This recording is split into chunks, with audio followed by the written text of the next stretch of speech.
여러분 안녕하십니까? 합격단 이순환차 17강 도시개발법 수월문제 해설 강의를 하는데, 우리가 벌써 도시개발법이 이순환제 돌아가고 있어요. 그래서 이순환제 돌아가는데 틀린 게 자꾸 틀리고 그러면 문제 푸시는 분이 뭔가 문제가 있다는 거. 그래서 책 보고 자꾸 틀리지 않도록 확인하셔야 돼요. 개발구역 지정하는 규모, 주거지역, 상업지역은 10,000 이상, 공업지역은 30,000, 자연생산녹지는 10,000, 보전녹지는 개발하면 안 돼요.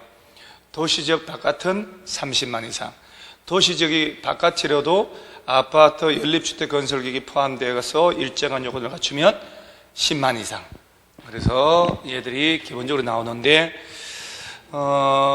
상업지역, 옳은 거네요, 옳은 거. 주거지역 10,000 이상 맞다. 상업지역도 10,000 이상, 공업지역은 30,000. 자연녹지 10,000. 도시 외지역은 30,000.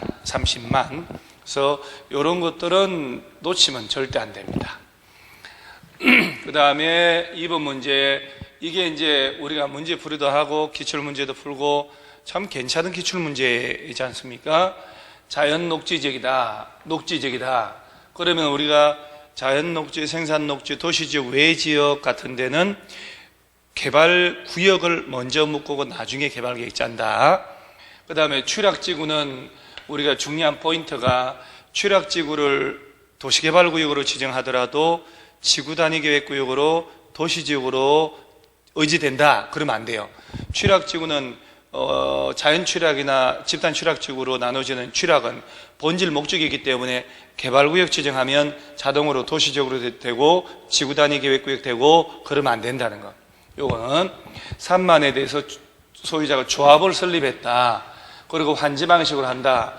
그러면 우리가 배울 때 도시개발 사업을 할 때 제일 먼저 개발 계획을 짜잖아요. 개발 계획을 짜서 개발 사업을 하기 위한 구역을 지정한다.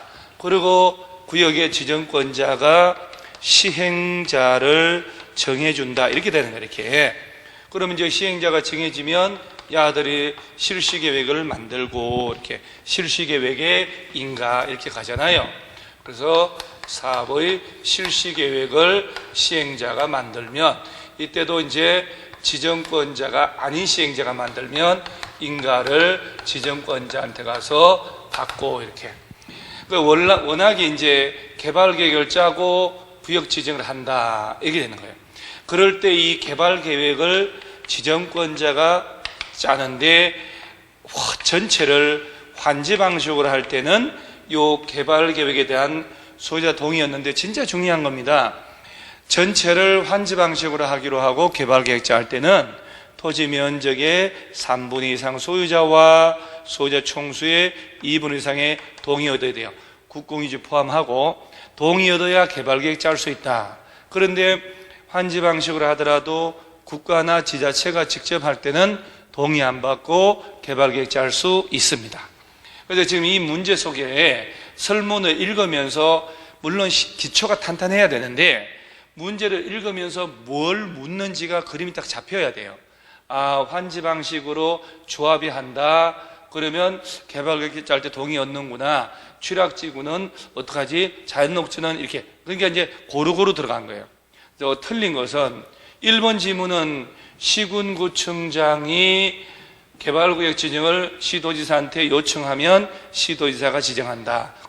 우리 공부할 때 시장운수구청장이 시도지사에게 개발구역 지정을 요청할 수 있고, 요청할 때는 시군구청장이 미리 기조조사를 하고 주민 전문가 의견서 들어서 첨부해서 가야 된다는, 맞는 말이고. 2번 개발계획 수립할 때, 요거 짤 때 사업대상 토지 면적 3분의 2 이상 소유자와 총수 2분의 1 이상의 동의. 자, 환지 방식으로 한다고 그랬으니까 개발계획 짠다면 면적의 3분의 2, 총수 2분의 1 이상의 동의 얻어야 됩니다. 맞죠? 정확하게. 국가가 한다는 말 안 했으니까, 조합이 하니까. 그 다음에 3번에 주민들의 의견 수렴하기 위한 공람을 실시하고 필요시 공청회 열 수 있다. 그러니까 이제 개발구역 지정하거나 요청하거나 할 때 기초조사를 하고 주민 전문가 의견 듣고 공람 또는 공청회를 통해서 주민 전문가, 그 다음에 협의심의 거치고 이렇게. 4번에 개발구역을 먼저 개발구역을 지정을 하고 나중에 개발계획 짤 수 있다는 얘기거든요. 거기에 바로 여기 있잖아요. 자연녹지. 그래서 자연녹지, 생산녹지, 도시지역 외지역이나 국가 균형 발전을 하려고 국토교통부 장관이 관련 부처하고 협의해서 지정한다. 또는 전체 면적의 주거, 상업, 공업지역 땅을 다 합쳐도 100분의 30 이하다. 100분의 30 이하. 그러면 먼저 묶고 나중에 개발계획 짤 수 있거든요. 맞는 말이에요.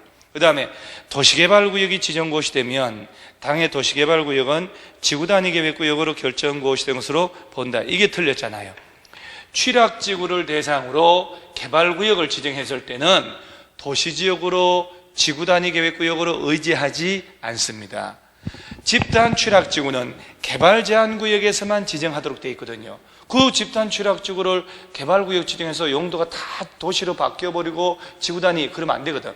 그 다음에 자연취락지구라 해도 녹지지역이나 도시지역 외지역에 지정한단 말이에요. 그래서 취락지구는 개발구역을 지정하도록 꼭 암기하셔야 돼요. 도시지역이나 지구단위계획구역으로 의지하지 않습니다.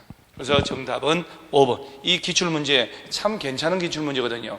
이거는 두 분 풀어놓으셔야 돼요. 답이 딱 나오게끔. 이 지문들이 5번이 잘못됐다는 거. 자, 3번 문제. 국토교통부 장관이 개발구역을 지정할 수 있는 경우가 아닌 것은 이게 이 부분에서 하나 나오니까 원래 개발구역의 지정권자라는 표현은 진짜 중요하니까 개발구역의 지정권자는 원칙으로 시, 도지사나 대도시 시장이 한다. 예외적으로 국토교통부 장관도 지정을 한다. 자, 여러분 이제 해설 강의를 집에서 보신다면 언제 국토교통부 장관이 구역 지정하지 5가지 사유가 있더라 하고 머릿속에 쫙 떠오르는 거 확인해 봐야 돼요. 국가가 개발 사업을 실시해야 되겠다. 관계 중앙행정기관장이 요청 들어온다. 행안부, 문체부 관련된 부처. 그 다음에 둘 이상 시도 대도시에 걸치면 해당 시도 대도시에서 협의해서 지정할 결정하는데 그 협의가 안 돼서 빡 터지거나 천재지변 난리가 났거나 아니면 이제 공공기관, 정부 출연기관장이 30만 이상으로 국가계획 관련돼서 제안할 때 이걸 물어본단 말이에요. 이거를. 그래서 아닌 것은 행안부 등등 쭉 다 나오는 거. 자, 여기 지금 4번을 보면은 조합이 개발구역 지정을 제안한대요. 자, 여러분 이게 말이 돼요? 조합이 구역 지정해달라고 제안을 한다고? 자, 조합을 만들려면 토지 소유자 7명 이상이 면적의 3분의 2 개발구역 안에 총수 2분 이상 동의 얻어서 지정권자한테 설립 인가 받는데 조합이 만들어지려면 권리와 의무의 주체인 조합이 만들어지려면 구역이 지정되고 난 이후에 땅 주인들이 만나서 조합을 만드는 거야. 구역 지정도 안 됐는데 어떻게 조합을 만들어요? 그래서 조합이 장관 찾아가서 지정에 제안이나 요청할 일은 없는 거야. 조합 탄생도 안 했으니까. 그래서 이 지문을 보면 말이 안 되는 거거든요, 사실은요. 그래서 정답은 4번이 잘못됐다는 것. 자, 4번 문제. 개발계획. 틀린 것은 요 개발계획. 이 개발계획은 도시군 기본계획이나 광역도시계획이 있으면 이에 부합되고 면적이 330만 제곱미터 이상으로 대규모로 할 때는 주거, 업무, 위락, 교육 모든 기능이 다 해결될 수 있도록 개발계획 짜야 되고, 요 개발계획에는 지구단위 계획은 들어가면 안 돼요. 실시계획에 들어가야 되니까. 그래서 개발계획을 지정권자가 짤 때 동의 없고. 자, 여기서 개발계획의 내용 중에 4가지는 구역 지정할 때부터 들어가는 게 아니고 구역 지정하고 나중에 넣어도 된다. 개발구역 밖에 기반이 시설 설치할 때 비용을 어떻게 하냐.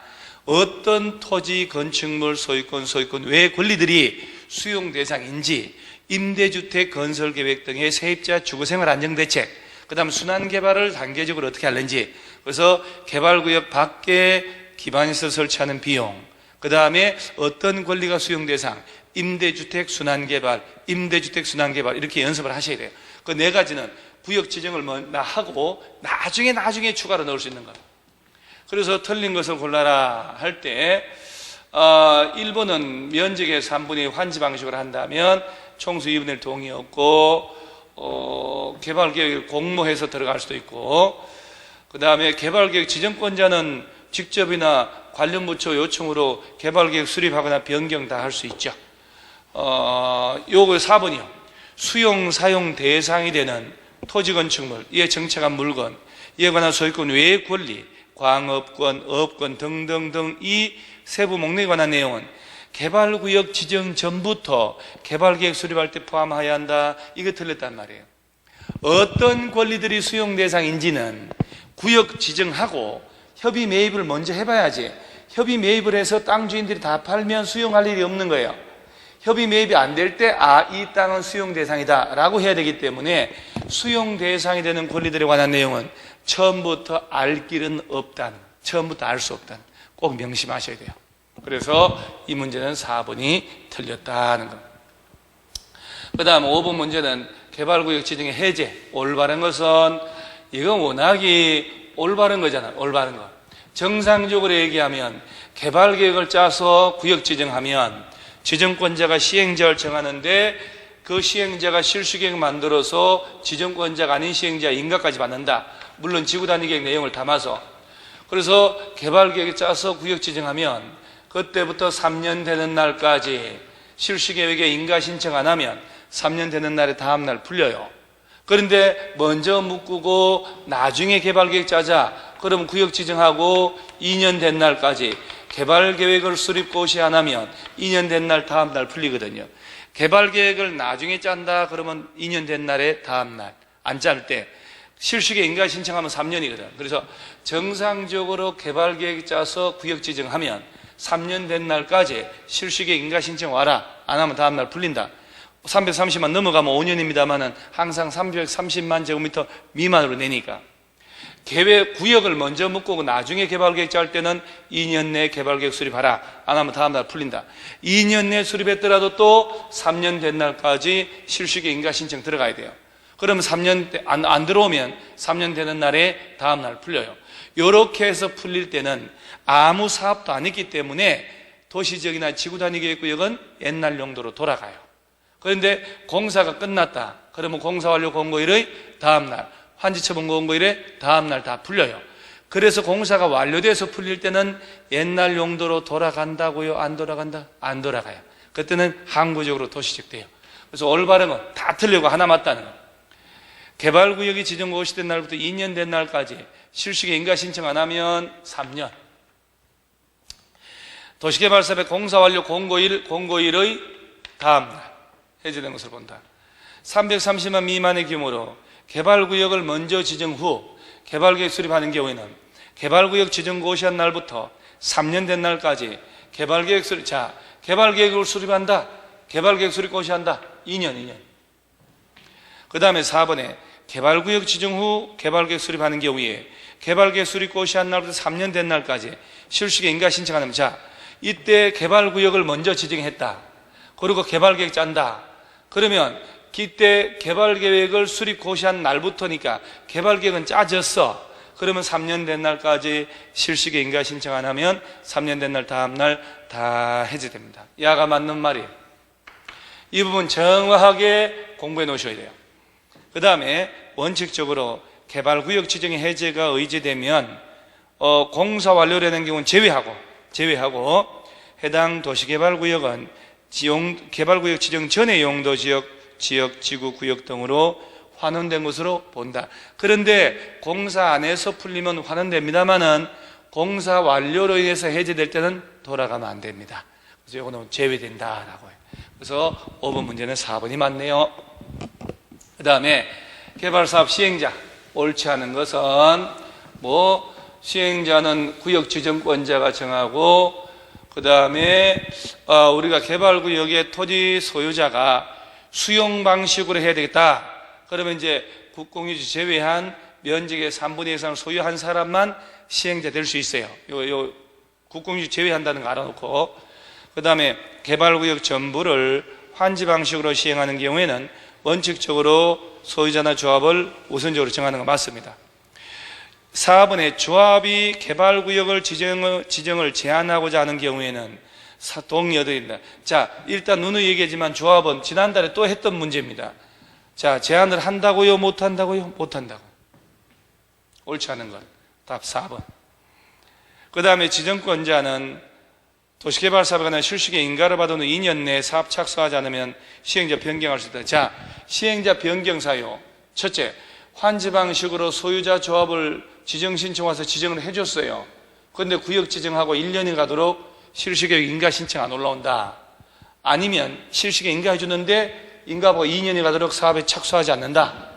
부도 파산났다. 행정 처분을 받아서 시행자 지정 또는 실시계획 인가가 취소됐다. 변경 들어가요. 변경. 그래서 사업에 착수 안 한다. 꼭 2년. 삽질, 착수 2년. 4번 틀렸다는 거예요. 자, 7번 문제. 사업 시행자 틀린 것은 뭐 특별히 1번 틀렸는데, 지정권자는 토지 소유자나 조합이 개발계획 수립 고시일로부터 1년 내에 지정 신청하지 아니한 경우 또는 지정권자가 신청된 내용이 위법 부당하다. 그러면 환지 방식이라도 지자체 등을 시행자로 정할 수가 있어요. 자, 원래 환지 방식으로 하면 소유자 또는 조합을 가장 우선적으로 정해줘야 되는데, 얘들이 개발계획 수립 고시일로부터 1년이 가도록 지정 신청 안 올라와. 위법 부당해. 그러면 환지 방식이라도 소유자 조합을 고집 안 하고 지자체 등을 정해서 시행케 합니다. 그래서 요거 조금 1년에 1년. 그 다음에 8번 조합. 자, 도시개발 조합을 잘 외워놔야 재개발 재건축 조합하고 헷갈리지 않습니다. 자, 우리가 개발사업 시행자는 국가가 직접 할 수도 있고 자치단체가 시행자 될 수도 있고 LH공사 대표 선수만 뽑습니다. 지방공사가 시행자 될 수도 있고, 그 다음에 개발구역 안에 토지 소유자들, 토지의 지주들을 대표 뽑아서 직접 할 수도 있고, 조합을 설립해서 할 수 있다. 조합은 반드시 환지 방식만 하죠. 그 다음에 뭐 민간 법인들이라든가 토목공사업자라든가 쭉 이렇게 들어가요. 이들 중에서 구역의 지정권자가 시행자를 정해주는 거예요. 시행자를. 그러면서 이제 저 문제가 조합인데, 이 조합을 시행자 정해주고 싶다. 그리고 조합을 만들어야 되니까 7명 이상이 정관을 만들어서 토지 소유자 동의를 면적의 3분의 2, 총수 2분의 1 이상의 동의 얻어야 돼요. 그리고 설립 인가를 꼭 명심 지정권자에게 설립 인가 받는다. 시장문수구청장 아니에요. 지정권자. 그리고 30일 내에 등기함으로 조합 성립한다. 몇 가지를 암기해야 돼요. 그래서 조합 설립하려면 7명 지정권자에게 이렇게. 그리고 인가 받고 30일 내 등기. 참 중요한 지문입니다. 면적의 3분의 1 이상 소유자와 총수 2분의 1. 오케이. 자, 대의원회는 의결권 가진 조합원 수가, 자, 이 3번 지금 봐야 돼요. 100인인 조합은 대의원회를 둘 수 있다. 자, 50인 이상이면 둘 수 있으니까 100인은 당연히 둘 수 있죠. 그 다음에 조합이 성립되면 개발구역의 토지 등 소유자는 당연 조합은, 자, 여기서 보세요. 토지 등 소유자라고 돼서 토지 등 소유자. 이거는 재개발 재건축이에요. 아, 여기서 답 못 찾아서 많이 헤맸을 겁니다. 도시개발조합의 조합원은 토지 소유자, 지상권자, 건축물 소유자 들어가면 안 돼요. 왜? 조합은 환지 방식으로 하니까 토지를 돌려주는 방식, 토지를 돌려, 땅 주인만 해당해요. 지상권자, 건축물 소유자 들어가면 안 되니까 토지 소유자라고 돼요. 토지 등 하면 안 됩니다. 얘는 토지 등은 재개발, 재건축으로. 그럼 옳지 않은 것 정답은 4번이에요. 9번 문제 조합. 옳은 것은 합격단 문제, 서울 문제 풀지만 수능 문제 풀면서 13개, 14개 이상 꾸준히 나온다. 현장 가서도 그렇게 나옵니다. 그러니까 만점이 안 나왔다고 스트레스 받지 마시고 계속 반복한다 생각하시면 돼요. 옳은 것은입니다. 옳은 것. 그러면 이제 조합 설립하려면 7명의 이상이 정관 작성하여, 자, 시군구, 자, 얘가 틀렸죠? 누굴까요? 지정권자입니다. 지정권자. 2번, 조합이 행한 환지 예정지 지정, 환지 처분에 관하여 불복 있는 자는 다른 법률의 특별한 규정을 제외하고는 지정권자에게 행정심판 제기한다. 맞죠? 이놈. 자, 여러분요, 행정청이 시행자가 사업을 위법부당하게 했다. 그때는 행정심판법에 따라 심판 제기한다. 조합이 잘못했다. 조합. 그놈을 시행자로 지정해준 지정권자한테 가서 조합이 잘못했으니 고쳐달라 심판 제기합니다. 정확한 표현입니다. 자, 조합은 설립인가 받은 걸 변경할 때도 변경인가 받는데 주된 사무소 소재지 변경은 신고만 하면 됩니다. 자, 조합의 임무는 그 조합에 따른 임직원 겸할 수 없습니다. 조합에 관하여 개발법에 규정한 것 제외하고는 민법 중 조합이 아니고 이건 계약의 일종이거든요. 사단법인에 관한 규정을 준용합니다. 따라서 구분 문제가 쉽지 않은 문제입니다. 실수하기 딱 좋은 문제입니다. 구분 문제도 그렇고 아까 8번 문제도 실수하기 딱 좋으니 좀 제발 좀 침착하게 푸셔야 돼요. 치밀하게 집요하게 푸셔야 돼요, 문제를. 그래서 우리 정말 합격의 의지가 있다면 여러분들이요, 합격단 문제가 금전에 7시에 가지만 7시에 딱 간다 하더라도 밤 12시까지 공법 그 합격단 부분을 공부를 딱 하시고 25분 시간 딱 재가지고 문제 딱 푸시기 바랍니다. 미리 공부 딱 하고. 10번 문제, 실시계획. 틀린 것은 실시계획에는 당연히 지구단위계획 포함됩니다. 그 다음에 이때 여러분 주의할 점은 실시계획 작성이나 인가를 할 때 국토교통부 장관이 작성하거나 인가하면 시도 대도시시장의 의견 듣고 시도지사가 작성 인가할 때는 아래 것들 시군구 의견을 듣고 야가 작성하거나 인가합니다. 그러면 시도지사가 실시계획 작성하는 경우에는 국토교통부 의견이 아니고 아래 것들 시, 군, 구 의견을 들어야 한다. 야가 틀렸어요. 나머지 한번 읽어보시면 되고요. 11번. 자, 우리 개발법은 이런 유형의 문제가 워낙 자주 나옵니다. 올바른 것은 모두 매게. 이게 우리가 말이죠, 올바른 것을 골라라 해서 문제 다 풀어놓고 답은 또 틀린 거 찾고 비일비재합니다. 도시개발 4번 수용 사용 방식, 환지 방식, 혼용 방식, 오케이. 자, 한번 풀어봅니다. 딱. 자, 개발 사업 시행하는 지역의 지가가 인근 지역에 비해서 너무 현저히 높다. 그러면 수용 방식으로 하면 안 되죠. 환지 방식으로 해야 되죠. 틀렸다. 자, 대지로서 효용은 정진하고 공공시설 정비, 구역 지목 형질 변경, 그것은 환지 방식. 야도 틀렸다. 계획적이고 체계적인 도시개발 등의 택지 등의 집단적 조성 필요하다. 이것은 수용 사용 방식. 야도 틀렸다.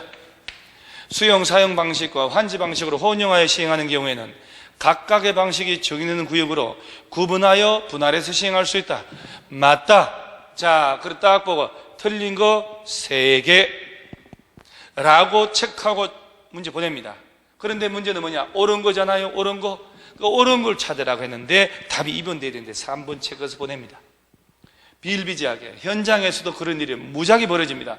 항상 얘를 신경 써야 돼요. 옳은 거냐 틀린 거냐. 특히 몇 개냐 하는 문제 나올 때는 이건 정말 실수 많이 합니다. 그리고 땅을 친다는 거. 그래서 올바른 거 2개. 2번 12번 수용 사용 방식. 자, 틀린 것은 토지 소유자 민간업자인 시행자가 수용할 때 면적의 3분 이상 소유하고 총수 1분선 동의였는데 꼭 명심할 점은 지방공사나 LH공사는 수용을 할 때 전혀 이런 요건이 필요가 없다는 거 아셔야 돼요. 2번 도시개발사업의 실시계 인가고시를 공치법상 사업인정으로 본다. 이 부분은 정말 제가 반복합니다. 우리 공법 전체에서 토지 수용에 관련된 문제는 1장 국토교계법에서 시설 사업을 할 때 아니면 개발법 둘 중에 하나입니다. 그래서 우리가 먼저 수용에 관하여 이 공법에 정한 바가 없으면 이 공취법에 따르는데, 원래 이 공취법은 남의 땅 수용하려면 공익사업이라는 사업의 인정을 얻어야 돼요. 국토교통부 장관 찾아가서. 그런데 이 사업 인정을 얻어야 되는 이 원칙에 대한 예외를 공법이 인정해요. 그래서 여러분요, 국토법에서 시설 사업을 할 때, 그때 수용할 때는 실시계획의 인가고시가 떨어지면 공취법상 사업 인정을 받은 것으로 본다. 실시계획 인가고시. 개발법에서는 실시계획 인가가 아니고 수용 대상 토지에 세부 목록을 작성해서 고시하면 그때부터 사업 인정 고시가 있은 것으로 본다. 이 두 가지 꼭 이해가 안 되면 문장이라도 암기라도 하셔야 돼요. 그래서 개발 사업을 할 때는요, 협의 매입을 먼저 해요. 협의적 감정평가에서 땅을 돈 주고 다 매입을 하는데 그중에 일부 안 팔아? 그러면 이 땅 안 판단 말이지? 그러면 이 땅의 소재지, 지목, 면적 소유자 누구냐? 세부적인 목록을 작성해요. 그래서 세부적 목록을 작성해서 고시해. 그러면 그때부터는 협의 매입 안 해도 된다는 얘기예요. 수용권 행사하라는 얘기예요. 협의 매입 절차 끝나는 시기가 바로 그 시기예요. 공취법상 사업 인정을 받은 것으로 본다 했으니까. 그래서 개발 사업을 할 때는 수용 대상 토지가 어떤 땅이 수용 대상 토지인지 세부 목록을 고시하면 공취법상 사업 인정 고시가 있은 것으로 본다. 실시계획 인가 고시가 아니고, 실시계획 인가 고시가 아니고. 그래서 이해가 틀렸죠. 그 다음에 이 중요한 게 사업 시행자가 토지 상환 채권 발행한다. 이때 시행자가 발행할 때 지정권자에게 발행계획 승인받고, 지정권자가 물론 직접 발행할 때 승인 안 받지요. 기명으로 조성할 땅 건물의 2분의 1 넘지 않도록. 그 다음 소유자 민간 시행자는 금융기관의 지급 보증을 받아야 된다는 거. 하나하나 반복을 계속 하셔야 돼요. 그 다음에 시행자가 원형지 공급. 자, 원형지는 전체 면적 얼마 이내에서 공급할까요? 1초, 2초, 3초. 원형지는 3분의 1. 토지 상환 채권은 2분의 1. 꼭 암기하셔야 돼요. 그 다음에 뭐 이주 대책 수립한다 시행자. 답은 2번. 워낙 중요한 지문. 13번. 토지 상환 채권 옳은 거네요. 옳은 거. 이전할 수 있죠. 내 땅의 권리 표시이기 때문에 따라서 질권의 목적으로도 할 수 있다. 그래서 질권의 목적으로도 할 수 있고, 그 다음에 이거는 딱 무기명, 기명식, 무기명이 아니고, 그 다음에 기재부 장관이 아니고 이율은 발행자가 정한다. 발행자가. 그 다음에 개발구역의 토지 소유자인 시행자가 토지 상환 채권 발행할 때 보증을 받아야 된다. 오케이. 그 다음에 새로 조성할 땅 건물의 2분의 1 넘지 마라. 2분의 1 넘지 마라. 그래서 정답은 4번이네요. 자, 14번 문제. 원형지. 틀린 것은, 자, 원형지는 국가나 지자체 공공기관 등에게 줄 때는 수의계약으로 공장 짓겠습니다. 학교 짓겠습니다. 대학 캠퍼스. 그러면 경쟁 입찰 2회 이상 유찰되면 수의계약. 이때도 국가나 지자체를 제외한 원형지 공급받은 자는 계약일로부터 10년, 공사 완료일부터는 5년 동안 못 판다는 것. 자, 이 원형지 공급 가격은 꼭 명심할 점은 원형지를 감정평가하고 거기다가 들어간 돈, 시설 설치하는 공사비를 더해서 당사자 간에 협의하여 결정한다는 거 알아놓으셔야 돼요. 틀린 것은 뭐 3분의 1 맞고 뭐 특별할 게는 없죠. 자, 원형지를 공장 등의 부지로 직접 사용한다. 그러면 추첨이 아니고, 자, 그 추첨은 이제 일반적으로 수용 방식이고, 원형지를 공장 지을게요, 대학교 지을게요, 그러면 경쟁 입찰이죠. 2회 이상 유찰되면 그때는 수의계약으로 할 수밖에 없어요. 수의계약. 그래서 틀린 게 5번이네요. 15번 문제. 조성토지. 자, 여기서는 주의할 점은 원형지는 공급 다 끝났으니까 제외한 수용 방식으로 조성한 일반적 땅 얘기하는 거예요. 이때 공급할 때는 시행자가 꼭 명심할 점, 조성토지 공급 계획 만들어서 지정권자에게 제출, 승인받는 게 아니고, 그리고 조성토지는 경쟁 입찰 붙입니다. 단 여기서 3택지 1공장 나오면 추첨. 그래서 국민주택지 330 이하의 단독주택지, 공공택지 공장 나오면 추첨. 나머지 학교, 청사부지, 토지상은 채권 가진 자 등은 수의계약입니다. 틀린 것은 공급 대상자 자격 제한할 수 있고 330 이하 단독주택지 추첨하고 일반에게 분양할 수 없는 공공용지 지자체 수의계약으로 들어가죠. 그 다음에 수의계약으로 공공용지 조성토지 공급하기로 했지만 공급 신청량이 계획에서 정한 면적을 초과하면 그때는 추첨을 해야 되죠. 추첨. 자, 수의계약으로 20필지를 공공용지로 만들었는데 공공기관이 40군데서 오는 거예요. 우리 달라고. 그럼 추첨할 수밖에 없어요. 추첨.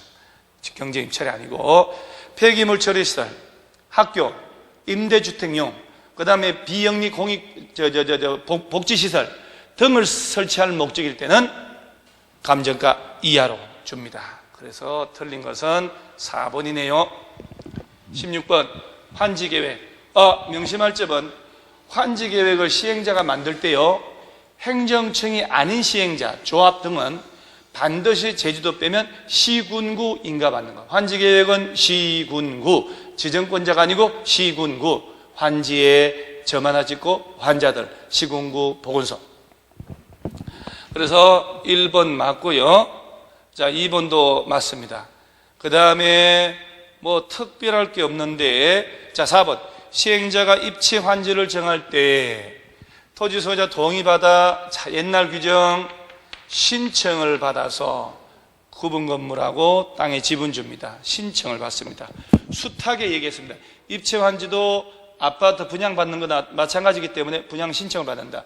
신청 기간을 짧게는 30일, 길게는 60일 이하를 주죠. 20일 연장해 줄 수 있고. 그래서 4번 틀렸네요. 그 다음 17번 환지 설계를 짤 때 우리나라는요, 평가 시기 원칙이에요. 시행 전과 시행 후의 땅 가치를 봅니다. 면적 위치 고려하지 않습니다. 평가 시기 원칙인데 토지 이동이 경미하거나 기반 시설만 좀 정비해야 되겠다. 그러면 이제 면적식을 할 수 있고, 입체 환지는 반드시 평가식입니다. 평가식 할 때 지금 땅과 공사 끝나서 조성된 땅이 얼마나 같이 달라졌냐, 그 비례율을 구해야 되거든요. 그러니까 항상 비례율 구할 때는 지금 종전 현재 땅 가치, 현재 땅 가격에다가 공사 끝나고 난 이후에 땅 가격을 위에 올리고 공사비 빼는 거예요. 그러면 이제 얼마나 증가됐냐? 자, 환지 전 토지 건축물의 평가액이 1200억이었어요. 1200억. 야가 공사를 했는데 1800억짜리가 된 거예요. 공사비가 300억 들어갔으니까 300억을 빼는 거예요. 자, 이렇게 하면 간단해요.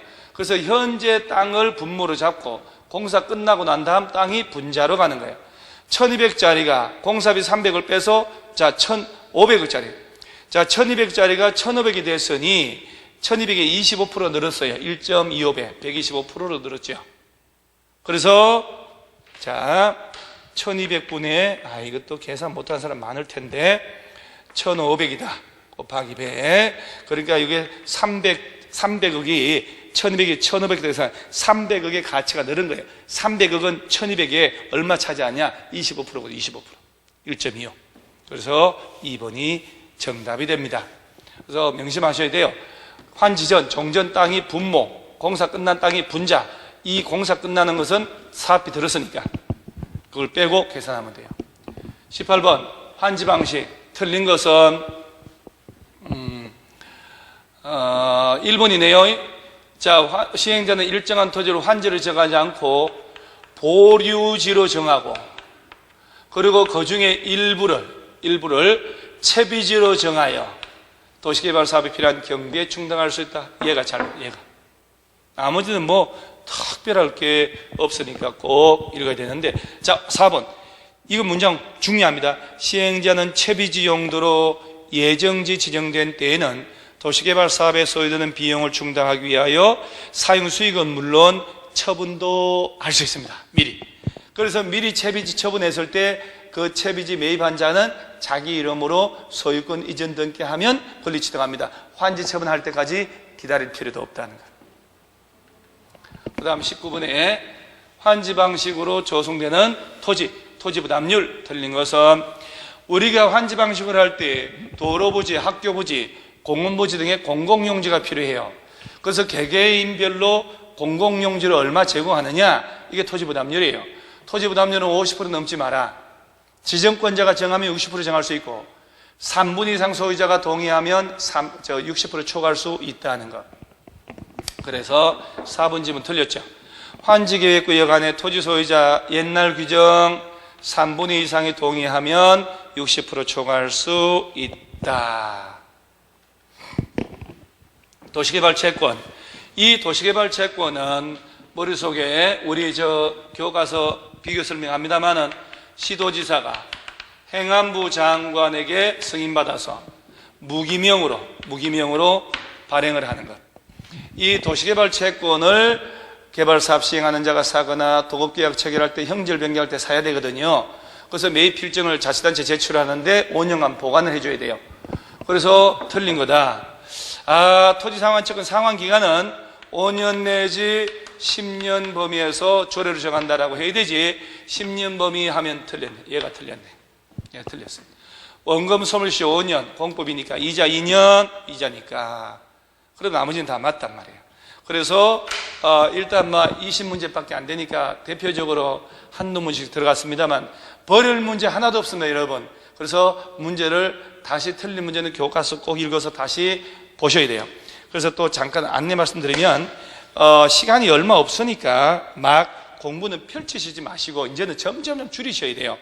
그래서 이번에 제가 무슨 영업사원 같은데 영업사원이 아니고 공법 명작 3 요 책이 공부하기 딱 좋게 되어 있어요. 새로 나온 책인데 개정된 내용을 전부 다 반영을 해서 한눈에 딱 볼 수 있도록 그래서 요 책을 옆에 두고 언제나 말씀드립니다만 공법 기출문제 명작 2 얘를 주제별로 기출문제 예를 들면 도시개발법 기출문제 펼쳐놓고 요 책을 한번 읽고 개발법 기출문제 홀수 풀고 다시 얘를 읽고 짝수 풀고 다시 얘를 읽고 개발법을 홀짝 풀었던 거 다시 풀어요. 그래서 도시개발법 요 내용을 명작 요약집을 꼭 이 양이 얼마 안 되도록 확 줄여놨기 때문에 도예식 요약집을 개발법을 한번 읽고 1시간 정도 그 기출문제 풀고 다시 개발법 풀고 또 풀고 3번만 이틀 잡아서 하시면 개발법은 환해집니다. 그래서 6개 법을 그런 식으로 도예식 요약집 참여해서 한번 정리를 하셔야 돼요. 이틀씩 날 잡아서. 그래서 공법은 65점에서 75점 이상 충분히 나올 수 있는 과목이다. 25%까지만 되게 어렵게 내지 나머지는 보편 타당하게 냅니다. 그러니까 알았던 걸 배웠던 걸 틀리지 말아야 됩니다. 바로 늘상 배운 것들. 그래서 합격단 활용해서 남은 90일 동안에 카페에도 자료가 많으니까 90일 동안 최선을 다해서 공법은 75점 이상 맞는 걸로 하셔야 돼요. 그 다음에 틀린 문제를 다시 틀리는 실수를 자꾸 하면 안 된다는 걸 항상 명심하시고 그 다음 나는 합격한다 3번씩 매일매일 외치시면 진짜 합격합니다. 그래서 합격하고 꼭 다 만나는 걸로 하고 합격단은 빠지지 마시라는 것. 자, 이것으로 오늘 해설 강의를 마치겠습니다. 수고하셨습니다.